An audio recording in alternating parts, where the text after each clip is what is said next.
প্রথম অধ্যায় শ্লোক 2। সঞ্জয় উবাচ দৃষ্টা তু পাণ্ডবানিকং বূর্হং দুর্যোধনস্তদা আচার্যম উপসঙ্গম্য রাজা বচনম ব্রবীত। অর্থাৎ সঞ্জয় বললেন, হে রাজন, পাণ্ডবদের সৈন্যসজ্জা দর্শন করে রাজা দুর্যোধন দ্রোণাচার্যের কাছে গিয়ে বলল। তাৎপর্য: ধৃতরাষ্ট্র হলেন জন্মান্ধ। দুর্ভাগ্যবশত তিনি পারমার্থিক তত্ত্বদর্শন থেকেও বঞ্চিত ছিলেন।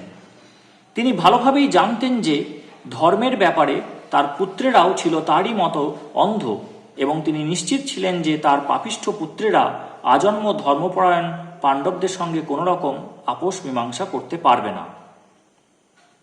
তাই তিনি সেই ধর্মক্ষেত্রের প্রভাব সম্বন্ধে সংশয়গ্রস্ত ছিলেন। যুদ্ধক্ষেত্রের পরিস্থিতি সম্বন্ধে ধৃতরাষ্ট্রের এই প্রশ্ন করার অভিপ্রায়টি সঞ্জয় বুঝতে পেরেছিলেন।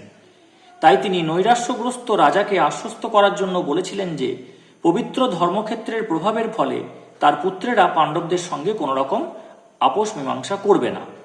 সঞ্জয় তাই রাজাকে অবহিত করলেন যে তার পুত্র দুর্যোধন পাণ্ডবদের সৈন্যসজ্জা দর্শন করে তৎক্ষণাৎ সেনাপতি দ্রোণাচার্যের কাছে উপস্থিত হল প্রকৃত অবস্থা সম্বন্ধে জানানোর জন্য।